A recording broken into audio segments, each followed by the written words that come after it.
Good morning, Judith. Good morning, Sonya. Welcome to the Coach's Cup podcast. I'm Sonya Green from SonyaGreenCoaching.com. And I am Judith Fender, No BS coach. All right, today, I love the title that we came up with. We were saying that our titles to our podcasts are all boring. So this morning we have gone off the rails. You're going to wonder what's in our cups. Because this morning we are talking about connections, football, dead animals, and brain connectivity. If that doesn't make you want to listen, I don't know what does. Right. I mean, everyone's all about, I know football because that's awesome. But the dead animals, what in the world? I don't know what you're thinking, Sonya. Yeah, we're going to find out. Yeah. So this episode started because we were going to talk about thought loops, and we still are going to talk about thought loops. We're just thinking about them a little differently.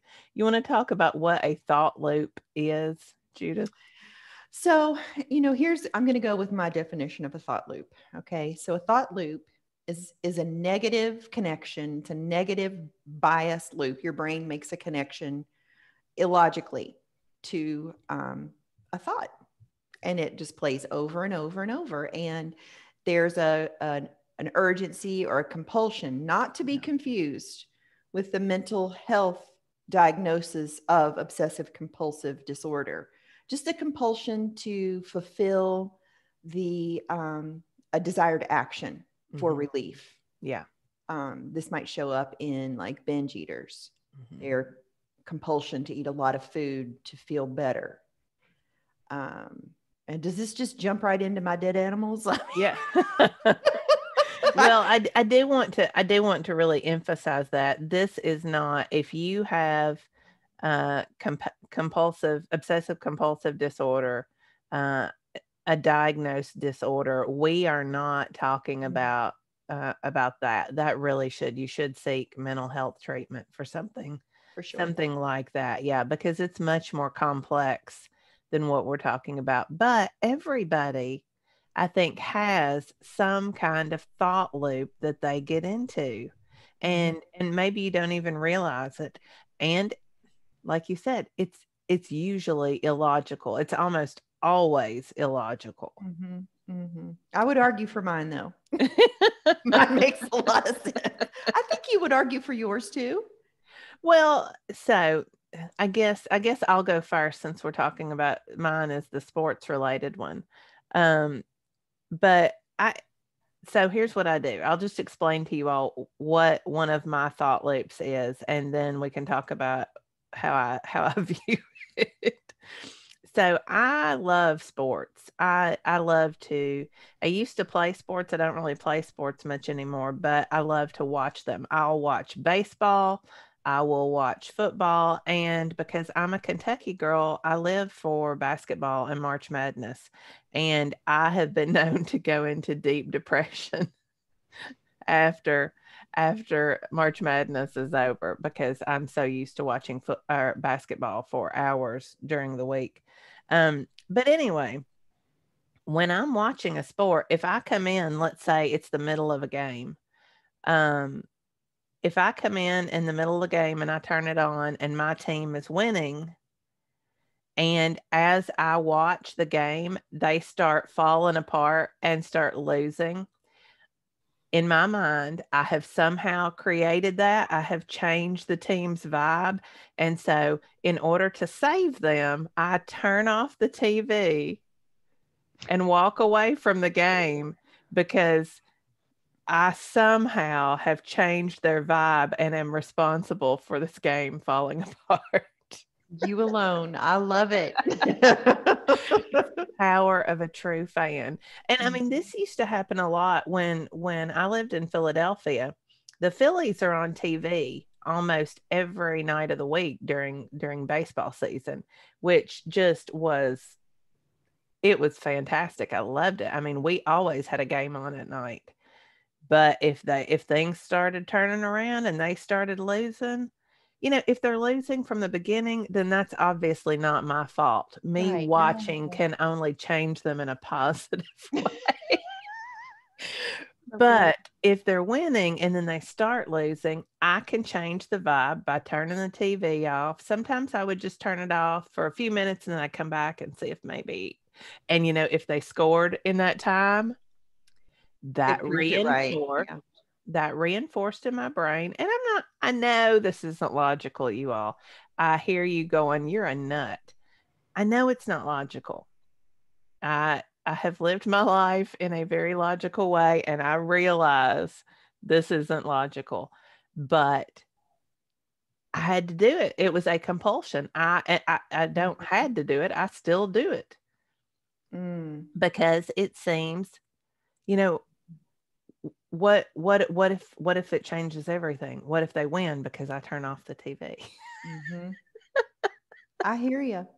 I hear you. And I think here what we also need to say is when your brain is proven right, when your thought is proven right, your brain gets that dopamine hit. Yes. And that is what reinforces the behavior over Yes. and over. And you know what this makes me think of, Sonya? Am I wrong? Is this intermittent schedules of reinforcement like gambling? Oh, absolutely. Yeah. Absolutely. So this works for something. If you have some kind of behavior like gambling Mhm. um, Because it or does porn, yeah. that's something also where you get that dopamine hit, that reinforcing. Yeah. Mhm. Go ahead. Oh, I was just thinking about actually I remember this from high school. I don't remember it from college, the intermittent schedules of reinforcement and gambling that's what makes it so reinforcing is the intermittent reinforcement of the dopamine hit that makes the Hmm. brain happy. Yeah. So, yeah. Yeah. All of these come from some kind of negative emotion, right? That Mhm. we don't want to feel. Mhm. I Yeah. don't wanna feel I don't wanna feel sad or disappointed because my team loses. Mm. Maybe you don't wanna feel loneliness. You don't want to bingers will talk about that. They were lonely or they were anxious. Mhm. Mhm. People who bite their nails do it because of anxiety that they don't even realize. So it always comes from a negative emotion, and like you just said, we want that relief. We want that Relief. dopamine hit. Right. And Right. so if I turn it off and my team wins, you know, just by turning it off, I've gotten a dopamine hit because I feel like I have possibly changed the vibe. Mm. So let's talk about your dopamine hit. Mm. Mm. Well, I'm an animal lover. I've always been an animal lover. And I don't know. I'm trying to piece this. I'm just freewheeling this, y'all. Like this is unscripted. So um I don't know when it started, this connection, this illogical connection, but it's interesting because I do have anxiety. It it shows up the best times of my life, right? It's never Absolutely. never when it's convenient or when I want it. um, but so for as long as I can remember, at least since I've been driving, so since 16, um, when I see a dead animal on the road and I have to drive around it or near it, of course I'm going to go. I never want to drive over it. There's that. If I can, if without getting myself killed, I will not drive over a dead animal. And after I have passed it, I have to roll the window down. And like I have tried to reason with my brain. I have tried to not roll the window down. I have tried not to when if I'm riding in the passenger seat with someone to be like the normal person in the car and not have to say, oh, I need to put the window down. And of course, I don't want someone to think, that why is she rolling the window down? Did she have gas? No, no, no. Judy needs some fresh air because I cannot breathe that dead air over the dead animal. Like that's my connection. Um, and it is for relief. I don't get relief until the window has been rolled down. Hmm. So in a situation where you can't roll down the window, do you get just really hyper anxious or I'm trying to think. It never happens. The window gets to go down. Okay. Or I don't see the dead animal. Yeah. I can't think of, unless there've been times where I'm always in the front seat. I like to Mhm. drive, and I get car sick, so I'm always in the front. Yeah. There's that. Unless I'm in a bus and then I'm just unaware, blissfully unaware. Yeah. Yeah. Yeah. And you said it's that dead air. So there's some kind of Mm-hmm. something emitted. I mean, it's not just because of the smell. It doesn't have to smell. Right. It, But, here's the thing. Okay, here we go. I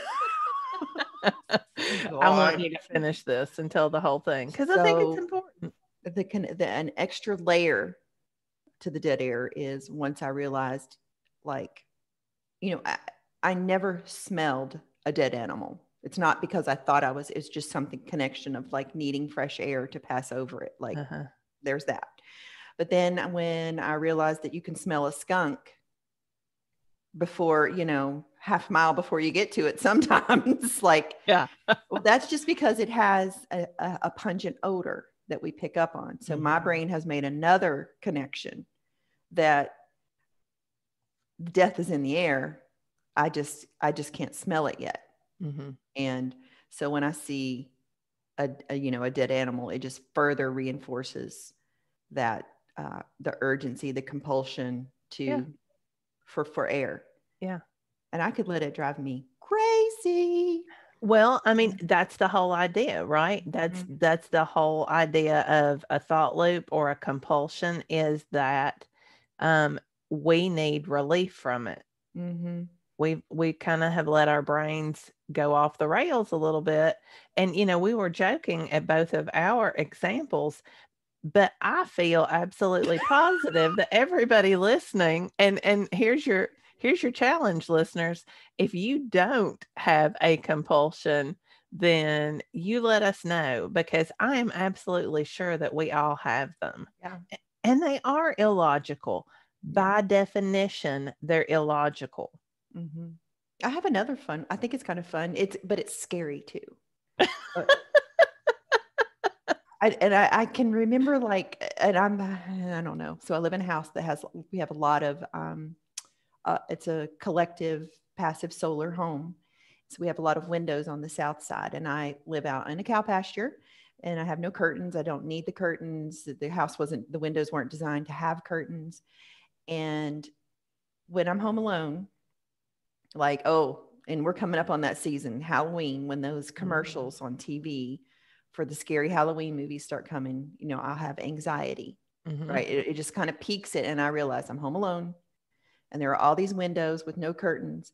And I don't want to catch my reflection because I'm scared I'm going to catch my reflection and think it's my reflection, but there's going to be somebody on the other side. And Yeah. I will do that. I will do that shit too with, like, mirrors, Oh yeah. like, and then I'll have to, Yeah. like, make myself look, because it's just the fear that there's really someone out there. Yeah. Yeah. Everybody does it, right? I Mhm, mean, you know, mhm. I have this thing about sleeping with one foot out from under the cover. Mhm, mhm. Eh, so we all have these compulsions. And again, listeners, if you don't have one, I want to Please talk to share. you Please. because I know everybody has them. Yeah, share the ones you have. Let's hear them, or if there is, because again, we know they're illogical, Mhm.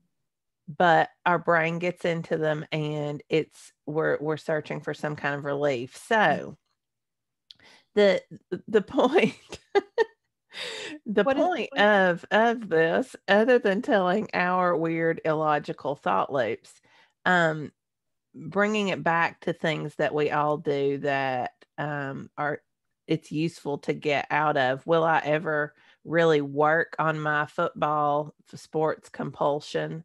I don't Mhm. know that I will because it's not that big a deal. It's not like if it was taking over my life, or if there were people in the house who were really upset when I turn off the TV, then I might work on it. I'm the only one in my house who cares if sports is on or not, so that's never been an issue. But but for people who binge, for people who chew their nails, Mm. who are drinking more than they want to. I mean, there's lots of thought loops that lead us to serious compulsions, Mm. like those that people really want to get out of. Mm-hmm. Mm-hmm. And so this is going to sound strange to many of you if you're not used to thought work, I think. Mm. But what we're going to, and even gambling, you brought up gambling, even gambling, this will work for. What you need to do, number one, is plan. Mm. And then we're going to 24 let hours in 24 hours in advance. in advance. Now, I'm going to tell you about this part, and then I'm going to let Judith tell you about the second part, Ooh. um, which is the urges part of it. But planning is part one of how to stop a thought loop. Mm. And this sounds crazy. You're saying you want me to plan nail chewing, or you want me to plan binging. And I am saying, yes, absolutely. What I want you to do is get out a piece of paper and plan your next event, whatever it is. Mm-hmm. And I mean, plan it. I mean, write everything down. I will sit in this room. I will spend this much time doing it. I will, and then you have to honor whatever that plan is.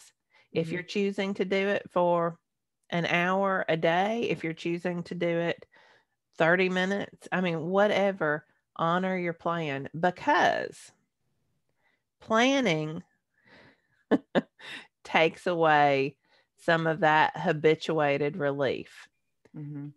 When you've planned, let's just say nail chewing. That's one that my daughter, that was her behavior that she has actually overcome. But she didn't even realize she would do it.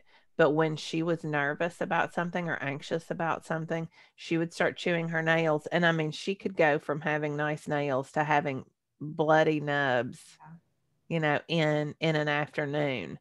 If she was in a class that made her anxious and there was a test coming up, she could just chew and rip them to shreds. Mm-hmm. So Mm-mm-mm. let's talk about that. I'm going to chew my nails, but I'm only going to chew them for 30 minutes at 4 o'clock tomorrow afternoon. I'm going to sit Mm-hmm. in my room and I'm going to chew my nails. Mm. And mm-hmm. Mm-hmm. And when you do that, what happens? Yeah, it's no fun. Yeah. You remove the reward because the dopamine hit isn't what it would typically be. Mm-hmm. And so if you plan it and you honor that plan, then you are separating Mm-hmm. the habit from the reward. Mm-hmm. Mm-hmm. So I know it sounds crazy, binging, drinking, whatever. Plan it. Plan it 100%.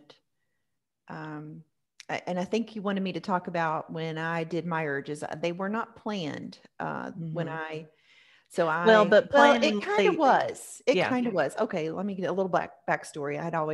We call it closing the kitchen over in No BS. I have been closing the kitchen after dinner for years. Like it was just a firm agreement that I made with myself because I knew that after dinner eating was bullshit. There was no need for me to be consuming any type of calories, especially during my weight loss journey. Like, okay, I can do without this. Mhm. So it's just and then it's just a nice habit. I find a lot of comfort in that habit. It keeps the bullshit eating out. And so when Sonya and I were going through school together and we were in the urges worksheet, we were to track our urges. And I had let my popcorn habit kind of sneak its way in. Like, I'm home alone. My husband's, all the reasons, whatever. But I knew all the while that this is not what I wanted. This is not how I wanted to maintain my weight loss, and that it was bullshit. So I started tracking my urges one night. I sat with the movie and tracked my urges. And the first Or time, popcorn. uh, well, here's the thing, like there was popcorn in the house, Mm-hmm. there was popcorn. So I'm watching my movie and I had my first urge and it was just like, popcorn, let's go get some popcorn. And I'm like, oh, no, no, no. So I just tap in and I ask myself, but I had been doing this for a long time. It wasn't like, I don't think, unless you have a lot of awareness, that you would have this type of connection right away. So I just asked myself, what am I, if I'm wanting popcorn, what am I feeling right now? And the two feelings that I tapped into, of course, were loneliness and sadness, because I would, and it made sense. It fit more appropriately to what I was feeling, and that I was, satisfying a feeling with popcorn, or masking it, or looking for my dopamine hit so that I wouldn't feel the feelings. But I spent some time just, tracking my urges on a sheet of paper. And I cannot remember how many the first night. And they did get farther apart. They did not stop. And by the second night, it was like cut in half. And by the third night, it was like two. And it was just gone. I just cleaned up and I was back to closing my kitchen, and it was done. Yeah. Like that. And so the point with that is that you are going to have urges to do this behavior, Mm-hmm. whatever it is, Mm-hmm.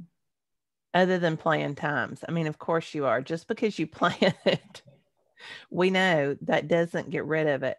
But tracking your urges like that and sitting with them Mm-hmm. helps you, like you said, I think you used the word tap into those feelings. Mm-hmm. Um, now this is just a word of caution.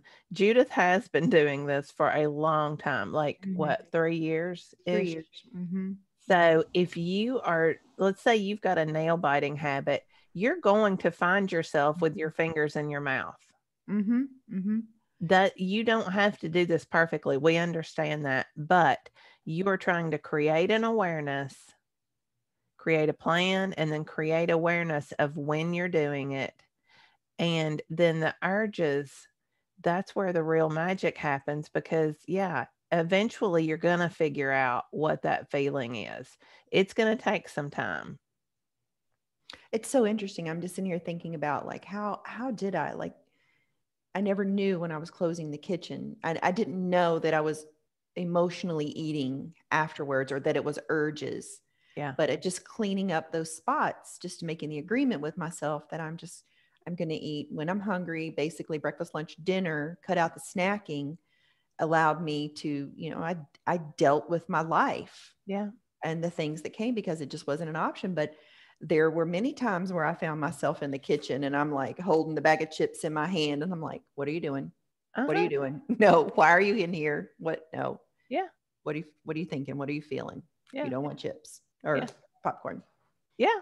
Exactly. I mean, it's not a perfect science. And listen, folks, when I say, when actually Judith said tracking 100 urges, Mm-hmm. they're not, it doesn't mean tracking 100 perfect Mm, attempts. You track them, and let's say one day you chew your nails, or you gamble, or you drink, or you binge. You don't start from zero again. nope. You pick up right where you left off. You're like, okay, I did that. That's all right. It happens. And you start counting. I mean, you just keep on counting from wherever you were. Mm-hmm. Because either way, the point is, if you track 100 urges and you allow them, you sit with them, you think, what is this feeling that's making me want to do this? It's always a thought that creates this feeling that creates you being in the situation. Mm-hmm. So track it backwards. What is the feeling? Mm-hmm. And then what thought is coming from that feeling? Eventually, you're going to figure it out. Mm-hmm. For And sure. when you do, then you're not going to need to chew your nails, or you're not going to need to binge, or drink, Why or we do anything is for a feeling. yeah, Period. yeah. You're either trying to create one or avoid one. Yeah. So getting to the source of that is everything. Mm-hmm. So plan for it, break that habit, that dopamine reward habit, and then track your urges for it and really get in there and figure out what is it. Not for the purpose of beating yourself up, please. If you have not listened to our episode on beating yourself up, go back to that. Nothing good is ever going to come out of that. No. But just for the habit of figuring out, what is my brain thinking right now? Mm-hmm. What is this negative feeling it's trying to avoid? Mm-hmm. Mm-hmm. In the Well said. meantime, I'm going to keep on turning off the TV and changing the course of my favorite team. And you better believe I'm going to be rolling the window down, going to the grocery store. Always exciting. Yeah, our brains are very interesting. Mm-hmm. The way we make connections is very interesting. I used to have an uncle who would, if a black cat crossed in front of him on the road, he would stop and turn around and go a different way wherever he was going. Wow. So I mean, these things, we all do get into them, and it's just weird the connections our brains make. It is. And now you've got me thinking, like, wait a minute, superstitions? Yeah, Is that just really what we're talking about right here? It's certainly part of it. I mean, wait a minute. Yeah. Huh. Yep. There you That's go. a whole nother story right there. It is. All right, folks. I think that's about it for today. Please, if you enjoy this podcast, and who wouldn't really? Who wouldn't enjoy this podcast? Right? Where else are you going to find dead animals and football in the same title?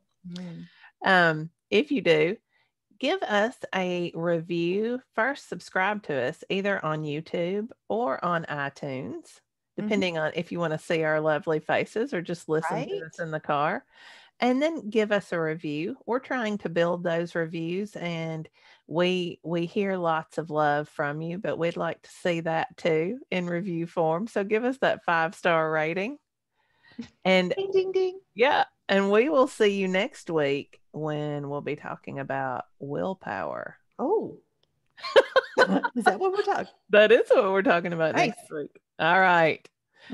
Until next time. Cheers.